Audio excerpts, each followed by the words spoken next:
আর ইয়ো ইয়ো, দারুণ স্বাদের মিমি chocolate, বিটিভির Mina cartoon, MacGyver কিংবা নতুন কুড়ি, কি সোনালি একটা সময় আমরা পেছনে ফেলে এসেছি। 90 দশকে যাদের শৈশব ছিল তারা আজও পেছন ফিরে তাকিয়ে স্মৃতিকাতর হতে বাধ্য হবেন। স্মৃতি জুড়ে থাকা নাবিস্কো লজেন্স, গোলাপি প্যাকেটের গ্লুকোজ বিস্কুট, মিল্লাত ঘামাচি পাউডার, টাইগার বাম, ইকোনো কলম, 90-এর দশক জুড়ে রাজত্ব করেছে এরকম বেশ কিছু পণ্য। হলুদ মড়কে বানানো চুইংগাম, পাতার বারুদ ফোটানো টিনের পিস্তল, ক্যাসিও ঘড়ি, প্রজাপতি দেয়াশলাই, Jet detergent, Tibet snow, Cosco glycerine soap, Alauddin sweetmeat আজও আমাদের স্মৃতিতে অমলিন। 80 ও 90 দুই দশক জুড়ে দাপটের রাজত্ব করেছে নাবিস্কো। লজেন্স বলতে নাবিস্কোই ছিল দোকানে দোকানে। 1 টাকায় 2টি লজেন্স পাওয়া যেত তখন। একটি লজেন্স 8 আনা। নাবিস্কোর গ্লুকোজ বিস্কুটও ছিল দারুণ জনপ্রিয় সেই সময়। তখন সবচেয়ে জনপ্রিয় কলম ছিল ইকোনো বল পেন। পরে এলো আরো আধুনিক, আরো জনপ্রিয় ইকোনো ডিএক্স। একচেটিয়া রাজত্ব ছিল এই কলমের। একটা স্লোগান খুবই জনপ্রিয় হয়েছিল, ইকোনো লেখে চমৎকার, এক কলমে মাইল পার। আরেকটি টিভি বিজ্ঞাপনে বলা হতো, আব্বুর জন্য ইকোনো, আম্মুর জন্য ইকোনো, সবার জন্য ইকোনো। 1988 সালে বাজারে আসে প্লাস্টিক কলম। ইকোনো দেশের প্রথম বল পয়েন্ট কলম। দাম ছিল 3 টাকা মাত্র, যেখানে রেড লিফের দাম ছিল 7 টাকা। ইকোনো ডিএক্স লাল আর নীল কালিরও পাওয়া যেত।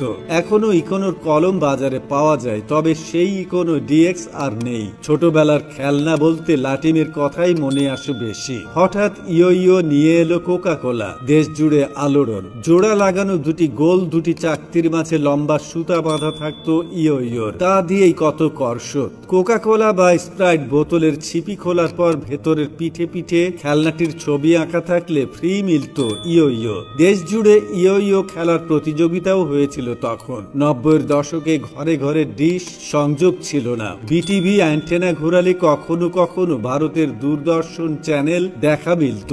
সেই বিটিভিতে কি দারুণ দারুণ সব অনুষ্ঠান হতো। হুমায়ুন আহমেদের নাটক হলে রাস্তা ফাঁকা হয়ে যেত। বাকের ভাইয়ের বাতিলের দাবিতে মিছিল পর্যন্ত হয়েছে। ছোটদের জন্য ছিল Meena Captain, Planet, Ninja Turtles এর মতো কার্টুন। ড্রামা সিরিজ ম্যাকগাইভার কিংবা সিন্দাবাদ, ডাবিং করা আলিফ লাইলা, মুভি অব দ্য উইকে দেখানো হতো হলিউডের ক্লাসিক সব সিনেমা। ছোটদের প্রতিভা দেখানোর মঞ্চ ছিল নতুন কুড়ি। জাতীয় প্রতিযোগিতা ছিল নতুন কুড়ি। মুস্তাফা মনোয়ার এর নির্মাতা। কবি গোলাম মোস্তফার কিশোর কবিতা থেকে নামটি নেওয়া হয়েছিল। উদ্বোধনী থিম সঙ্গ হিসেবে কবিতাটির 15 লাইন ব্যবহৃত হতো। আমরা নতুন, আমরা কুড়ি গানটি শুনলেই স্মৃতির পর্দা খুলে যায়। 80-90-এর দশকের নতুন কুড়ির অনেক শিল্পী পরে তারকা শিল্পী হয়েছেন, যেমন সঙ্গীতে কনক চাপা, সামিনা চৌধুরী, অভিনয় শিল্পী ঈশিতা, মেহের আফরোজ শাওন। 8 আনা কিংবা 1 টাকায় পাওয়া যেত প্রজাপতি ম্যাচ। একটি ম্যাচ বাক্সে কাঠি থাকতো 48টি। 8 আনার ম্যাচ বক্সে কাঠি থাকতো কম। ঢাকা ম্যাচ ইন্ডাস্ট্রিজ উৎপাদন করত প্রজাপতি দিয়াশলায়। প্যাকেটের গায়ে লেখা থাকতো কার্বাইড শতভাগ নিরাপদ। প্রজাপতির রঙিন ছবিও আঁকা থাকতো তাতে। মাথা ব্যথার মলম ছিল নিক্স কিংবা টাইগার বাম। হকাররা বলে বেড়াতো পীড়িতের ব্যথা ছাড়া সব ব্যথাই সারায়। এমনই নাকি গুণ ছিল এই বামের। তখন হাতে হাতে ফোন ছিল না, হাতে গোনা কয়েকজনের বাসায় থাকতো ল্যান্ড ফোন। ক্রস কানেকশনে কত প্রেম হয়ে যেত ফোনে। প্রেমিকার বাসায় ফোন করে তার মা ধরলে বলতে হতো এটাকে ফায়ার সার্ভিস। সেই শৈশবে অনেক কিছুই ছিল না এখনকার মতো, কিন্তু আনন্দের কমতি ছিল না।